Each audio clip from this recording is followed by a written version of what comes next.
I love that face. He's all lit up and green. Stan slides out of the car, withdrawing something from a pocket within the breast of his jacket. Once you get out and around to the front bumper, you can see that it's a cigar. Mind if I smoke? Go ahead. Thanks. I don't like smoking around the kids, you know. Already a bad enough influence. He chuckles and withdraws a pack of matches in his pocket. That probably should be from. Yeah. And his face is bathed in the light of the flame. It's foreshadowing. Stand and fire! Or I guess it's after shadowing now. From your place a ways down the road, Stan surveys the lot, eyes sweeping back and forth, until they land on what looks to be a fuse box under the dark overhang of the roof on the far side of the dealership. What are we getting? New drive belts, some spark plugs, a couple other things I can't remember the name of and aren't worth explaining. It won't take all night though, right? He shakes his head, taking a long drag from the cigar, smoke rolling off his lips and into the night. You lean back against the front bumper of the car next to him and stuff your hands in your pockets. There isn't much light pollution around here, so the stars are bright and numerous above. Provided your car gets fixed up, this might not turn out to be such a bad trip. You take a deep breath in through your nose, the smell of sweet, heady cigar... Is it heady or heady? Heady. Oh. Sweet, heady cigar smoke and crisp night air filling your lungs. It's your turn. Sorry, I was on the tongue of... So, how are we doing this? We gotta get rid of the lights. I doubt Blood's clever enough to have night vision cameras. He laughs a little as he speaks, smoke blowing out into the night with each individual laugh. But we cut the power to the whole place and the cameras are gonna be gone anyways. So we cut the power, find a car the same make and model as yours, and I dig out the parts your car needs. An hour, maybe an hour and a half, tops. I think it's the lights. Stan turns his head and looks at you, waving away a fresh cloud of smoke as he accidentally exhales in your direction. You sure? Yeah, I got it. The two of you stand there in silence for a few more minutes before he bends down and grinds his cigar cold on the asphalt, straightening with a groan and huff of quiet laughter. Yeesh. Starting to remember why I quit doing this kind of thing. You sure you're alright with this, kid? You know, robbing the place? You don't think I can do it? No, that's not it. You've been keeping up with me just fine all night. You just don't seem like you have a lot of experience here. Yeah, I'm voting for number 1, honestly. I like that one. I feel like that's looting. Yeah. Let's do it. He smiles, a warm and genuine expression that ignites something fuzzy and soft inside you. You don't notice you're staring until he turns away and moves away towards the trunk. He reaches into the car and pulls a lever under the driver's side of the front seat, and the trunk pops open. You follow him to it, and after rummaging around in the contents for a minute, he brings out a pair of pliers. Alright, you go over there and take care of the lights. I got a few things to get together. You crouch down behind the fence when you reach the lot, scrambling along in the shadows until you reach the dealership's main building. With a peek over the edge, you see that the wall of the building is cast in shadow from a poorly placed streetlight. Another peek, and you spot a car the same make as yours off to the back of the lot, near a sign that says, "Discount section! Big deals!" It takes an embarrassing amount of effort to get over the fence, but you manage it and press yourself against the wall, inching towards the fuse box. It's locked, but you pry it open with the pliers and look over what's inside. A bunch of switches, some wires. Oh, fuck. Oh no, we don't... I feel like Luke knows what he's doing, but we do not. Rip some light. I would vote for 3, but vote now! I do kind of like 3. Okay, let's do it. Okay, flip the biggest switch. It worked. Oh! With your face pinched in concentration, you push the biggest switch in the opposite direction, and the entire property goes dark. Oh my god, thank you, Mark. You slip the tools into your back pocket and take a look around just to make sure the power's out. With a satisfied nod, you feel your way out into the parking lot, knocking your shins on 3 separate cars before you figure out you should probably just stop and wait for Stan. Where you at, kid? His voice isn't far away, but he isn't close either. You feel your way around an SUV, then a sedan. The gravel in the parking lot crunches under your feet, and you reflexively stare down at the ground ahead of you as your eyes slowly adjust to the darkness. Out ahead of you, a flashlight turns on and scans the lot until it finds you. Found ya. He sounds amused, probably at the way you're standing with your arms spread wide over a sleek modern sports car. Steal it. Getting familiar with the merchandise, yeah? You give the car an awkward pat, I love that, and make your way towards the beginning of the flashlight's beam. Absolutely. See anything the same make as yours before you shut the lights off? Yeah, there's one back in the discount section. It's kind of insulting now that you think about it, actually. Fuck you, bud. He hands you the flashlight when you reach him, and you start slowly back towards the discount cars. My car is discount. Discount. Your car it's a classic. It's It's usually extremely reliable. To be perfectly honest, it's not even your fault that it's in the state it's in. It was Ford and his whatever it is. Your deep and salty thoughts when hands suddenly grip your ribs on either side. Gotcha! Fuck! Ah! You scream and throw back an elbow at whatever's got a hold of you, and you hear Stan yelp and fall in a clatter of kicked gravel and metal clanking together. He scared you again. Oh wow, I really got you that time. I like that one. Holy smokes, kid. Fuck. You turn the flashlight to where you heard him fall, and you find him with a hand cupped over his face, blood dripping out from between his gloved fingers. Oh fuck! You fucking killed him! We fucked up his pretty face! Yeah, I deserve that one. Oh shit, I didn't. I'm really sorry. Nah, I'll be alright. Just help me up. You tuck the still lit flashlight into your back pocket for a moment, reaching down and finding his hands in the dark to pull him up. Once he's on his feet, you retrieve the flashlight from your pocket. As you bring the beam to Stan's face, you find him holding a handkerchief over his nose and squinting. The best kind of date. When you break your date's nose. Right? Commit burglary, break a nose, bond over crying clowns. Nice. Sebastian. Yay! Sorry, go. He's apparently brought a backpack with him, and it's sitting on the ground behind him where he presumably dropped it when you elbowed him. You know, that was a really solid hit. You got a lot of power in there. I don't know if you were saying it to be nice earlier, but I really could show you some moves.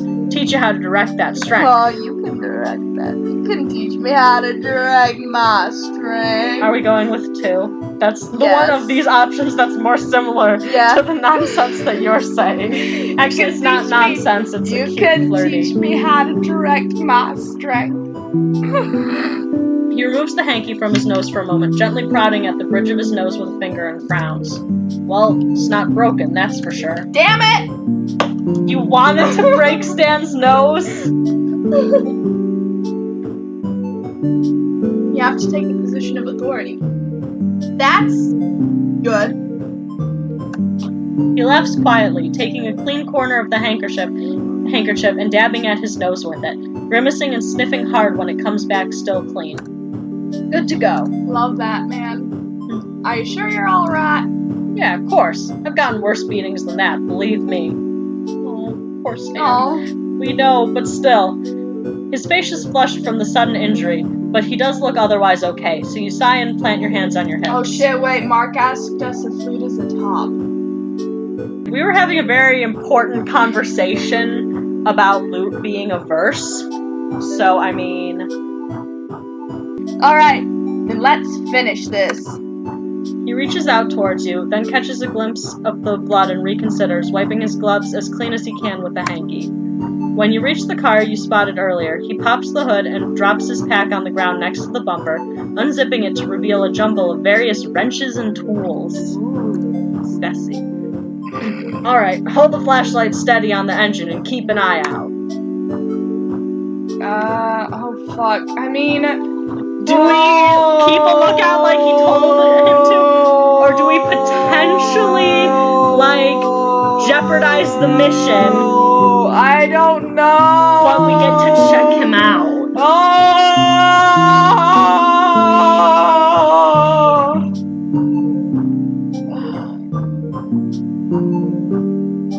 I feel like loot's too gay. So watch him work just for a minute. We might fuck up the thing, but We can always go we're back. doing it. Okay, watch him work. Keeping a lookout is definitely important, you think, as he rolls up his sleeves and exposes sturdy, well-muscled forearms. Wow. Yeah. That's... wow. His gloved hands take deliberate, practiced movements without hesitation, zeroing in on the spark plugs immediately. No, actually, you can woot if you want. It's okay. He bends over the front of the car, his jacket riding up his back as he stretches to grab a deeply set part, and you catch one glimpse of skin before you hastily turn your attention back to the lot in front of you. Loot, that's gay. Yeah, it is. Meh. You're suddenly very glad it's dark as you feel a blush spread over your face and all the way out to your ears. Yes! It doesn't take long for him to get what he needs for your car, shutting the hood and setting his pack on as he stuffs parts into it. That was quick. Nah, parts you needed are easy to find. Just takes the right... Hey, what's going on over here? That you, bud? The beam of flashlight finds you both, and Stan turns around quickly, leaving the bag behind himself on the hood. Yeah? Pines? What the heck happened to your face? What are you doing here at? Hey, are you stealing parts again? No. I'm not being either Durland or Blubs. I'm just generic. You're just being New York cop, apparently. Living it up in Gravity Falls, Oregon. Stan inches closer to you until your shoulders touch. Oh. And behind you, he pushes the bag into your hands before lowering his voice to speak to you. Run for it. Keep the bag out of sight and toss it into some bushes nearby. I'll get it later. You nod, picking up the bag and holding it behind yourself. The flashlight by the road moves closer, and you slowly scoot away from the car and backwards. Hey, you! Where are you going? You move backwards a little faster, still keeping the bag out of sight, and when the light leaves you to check on Stan, you make a break for it towards the back fence, throwing the bag over it ahead of you. A new voice nearby speaks up and you yell. Hey, where are you going, burglar? I could have You're under arrest for burglary. There's a shout from Stan behind you, and then a heavy thud, and one of the car alarms starts squealing. So this is like an AU where Blubs is like from New York, and Durland is like just from you. Queens. I guess. Hey, I'm walking here. Those are both New York. So AU where Blubs and Durland are from New York, guys. We're here serving up the hottest takes. You're so surprised by the alarm that the second cop gets his hands around your wrist and slaps a pair of handcuffs on you. Damn it, Loot! You better quit your squirming there, buddy. We caught you fair and square. That was pretty good. Pretty good. Oh, wait, I guess you were supposed to be Blubs there. Come on, Blubs. I saved the town from an interdimensional demon. Give me a break. What the fuck? Sorry, Stan. We got a job to do. Stan grumbles quietly, and the man behind you leads you towards to road behind Stan and Blubs, who's now got him in cuffs. You need to get out of this, but how? Oh, fuck! Loot would go for the gun. You can save if you want. I mean, if we're playing Loot, he would go for the gun. Then let's just go for it. We've had the screen open. Go for the gun! You close the space between you and the cop behind you, reaching your hands back in search of his holster, but not finding Fuck! it. When something moves between your fingers, you grab it, bringing back, well, you're not sure what it is, but it feels like it might be keys, so you slip it into your back pocket. Am I being Blubs, or are you being Blubs? Oh, fuck. I lost it. I can't. I'll be Blubs, but I'm not gonna do a good. Ah, shoot, I lost it. Oh, shoot, Durland. We don't have the cruiser. Me and my ideas for romantic strolls in the moonlight. Aww. Well, why don't we just Commander Stan's car? He turned southern now. He kind of has. Do you mean commandeer? I don't know. Edwin Durland, you are an absolute delight, and I cherish you as having you as my husband. Durland giggles behind you, and Blubs giggles with him. Aw, they're so gay. Why are you guys shouting gun? The two of them push you and Stan into the back seat of his car, crowding you with the clowning. Stan grips it protectively, muttering under his breath about the fuzz. He's quiet for most of the ride, only speaking up once. You okay, Luke? He falls silent after you respond and stays that way all the way back to the station. Inside the station, Durlin leads you to a pair of chairs by a desk and Blubs disappears down a hallway. Blubs is back after a few minutes, a deep frown set into his face, and after directing this frown at Durlin, he takes you and Stan down another hallway to a set of cells. Yee. Like an aerial view of Gravity Falls. At the first, he withdraws a set of keys and opens the door. You and Stan are uncuffed, and with a solid, somewhat alarming clang, the cell door shuts and locks. Clang! That's my clang. That worked. You're alone and together. Woo. You two better get comfortable. We'll get your prints in the morning. I lost the New York cop voice while I was. That's fine because Blubs doesn't sound like New York. Stan grumbles, settling down onto one of the provided bunk beds, and you sit down on the one next to it, facing him. He peels off his gloves, tucking them inside out into his pocket, and fiddles with a loose thread on the thin wool blanket on the bunk bed. Ooh, taking your clothes off, I see, while taking his gloves off. Ooh, strip poker. Through the door at the end of the hallway, you hear Durlin say something about fancy black finger paints to Blubs. Here in the bright fluorescent lights, you can see that he still has a bit of blood smeared under his nose and on his chin, and you feel a flush of embarrassment when you remember that you're the one who did that to him. Number one. Yeah? I feel like that's what I don't know. I feel like that's what Luke would say. Number one. How are we gonna get out of here? Stan shrugs, crossing his arms over his chest and flopping back onto the mattress. I can't tell whether my southern accent is getting better or worse. Don't think we can, kid.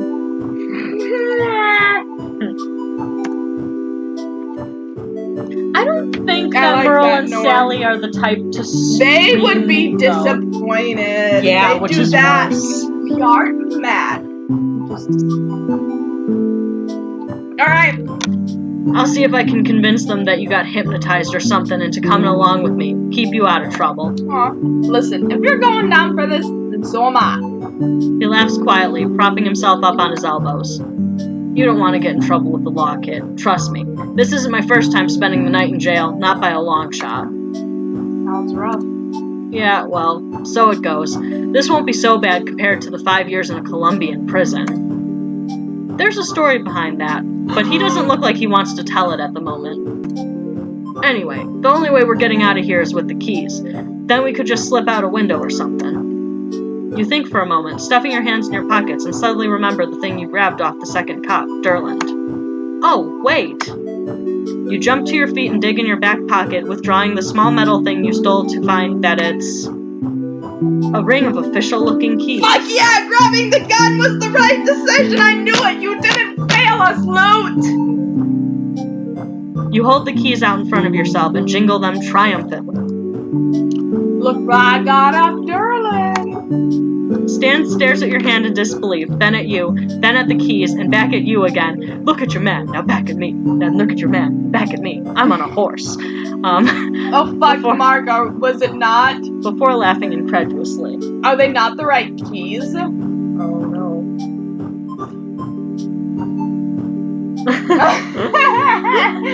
I'm glad you appreciate that.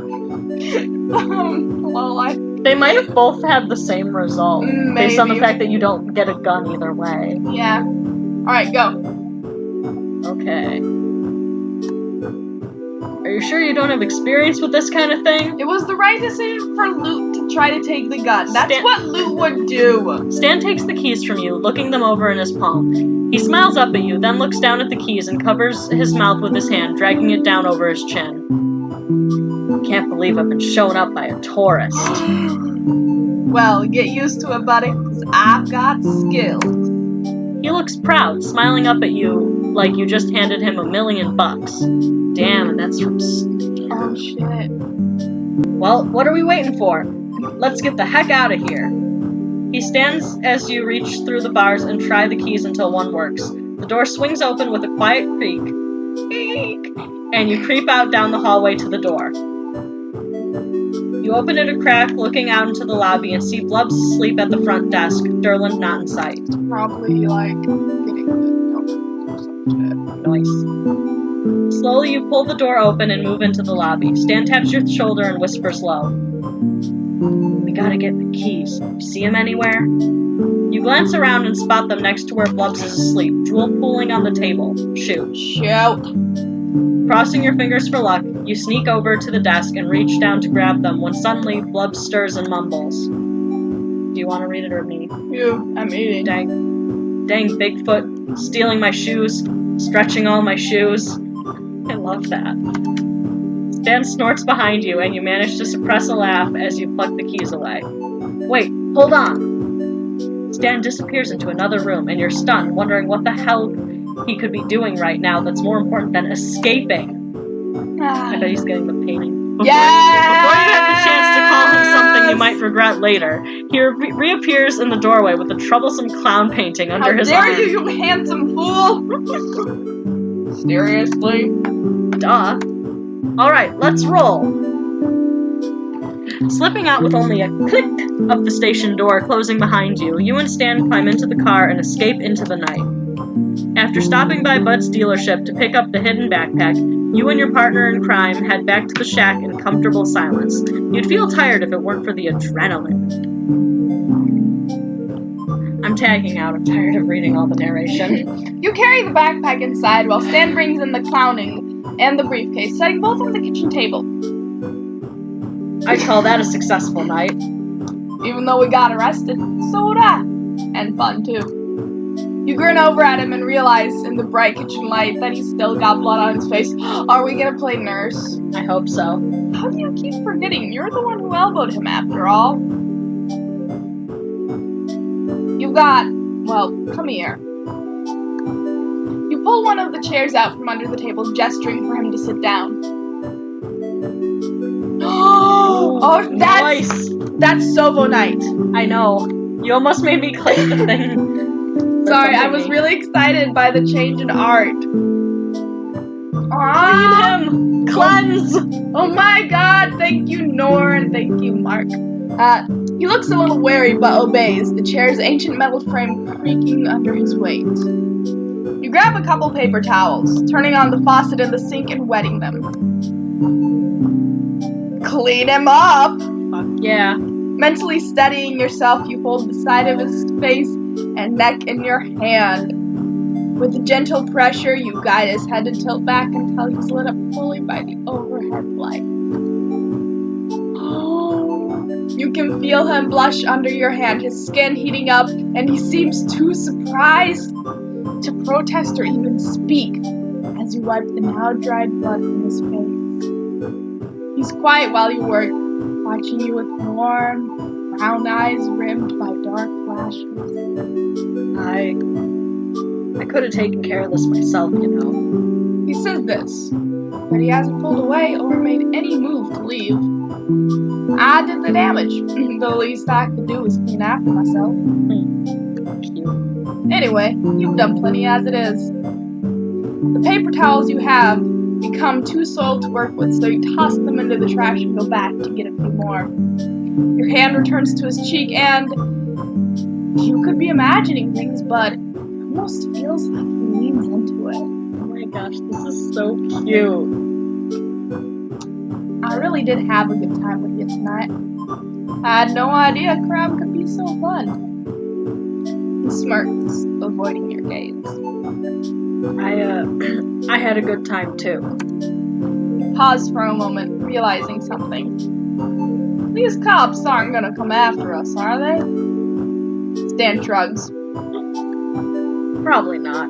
They're nice enough guys, but not exactly competent. You laugh quietly and he smirks up at you. You stand back to make sure you're finished and toss the last paper towels into the trash. And then sure it's not broken? Nah, I'm fine. Don't worry about it.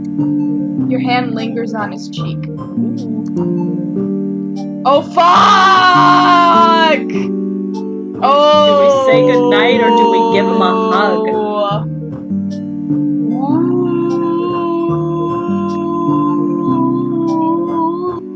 Laura is saying hug, hug. Two.